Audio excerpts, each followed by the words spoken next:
श्री राम समर्थ। अक्टूबर 18। भगवान की प्राप्ति के साधन। भगवान और हमारे बीच में अभिमान का पर्दा है। यह पर्दा दूर होते ही हमें भगवान की प्राप्ति होती है। यह पर्दा हटाने की कई मार्ग हैं। कर्म मार्ग, हठयोग, राजयोग आदि मार्गों से यह पर्दा शीघ्र दूर नहीं हटता। उल्टा कभी कभी यह पर्दा बढ़ता ही है। भक्ति मार्ग बहुत आसान है। भक्ति का मतलब है अभिमान शून्य होकर भगवान की अनन्य भाव से शरण जाना, भगवान के होकर रहना, भगवान के अलावा कुछ भी दिखाई न देना, सर्वत्र भगवान का अनुभव आना। ऐसी भक्ति प्राप्त होने का मार्ग है सभी बातों की निर्मिति का कर्तृत्व भगवान की ओर देना, सभी उसकी इच्छा से ही चल रहा है ऐसा मानना और अपनी हरेक कृति उसे समर्पित करना। ऐसा करने से अपना अभिमान शीघ्र नष्ट होता है। यदि ये बातें नहीं सदती हो तो गुरु की आज्ञा में रहे, मतलब अपना मान, अभिमान, सयानापन आदि सब मिटाकर गुरु जैसा कहे वैसा किसी भी प्रकार का बहाना न बताते हुए बरते। और ये सब नहीं सत्ता हो तो संतों के पास केवल पड़े रहना। उनके कहने से, सहवास से धीरे धीरे अभिमान कम होता है। भक्ति दो प्रकारों से पैदा की जा सकती है।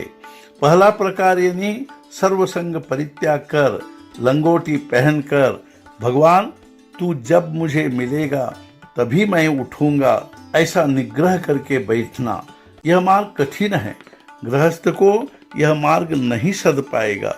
दूसरा प्रकार है सहवास से भक्ति पैदा करना, भगवान के गुणों के वर्णन का वाचन करना, उसके गुणों का श्रवण करना, उसके दर्शन के लिए जाना, प्रत्येक कृति उसके लिए करना, प्रत्येक कृति करते समय उसका स्मरण करना। इस पद्धति से उसका अखंड सहवास रखे, जिससे भगवान के प्रति प्रेम निर्माण होता है। विषय की पूर्ति के लिए जो भक्ति की जाती है वह सच्ची भक्ति नहीं हो सकती। भगवत सेवा निष्काम हो, क्योंकि भक्ति का मतलब है संलग्न होना। मैं विषय से संलग्न होता हूँ तो उसका मतलब है विषय की भक्ति, भगवान की भक्ति नहीं। अतः हम जो करते हैं वह भगवान की सेवा नहीं, विषय की सेवा है। यह बात पक्की है, अर्थात मैं विषय का गुलाम हो गया हूँ। विषयों का गुलाम होने पर मैं विषय भोग कैसे कर सकूंगा?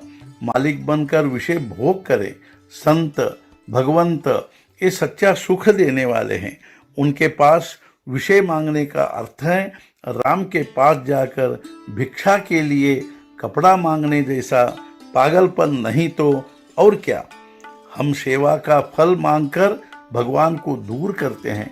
भगवान की प्राप्ति ही जीवन का ध्येय निश्चित कर हम सदा उसके आसपास घूमते रहे।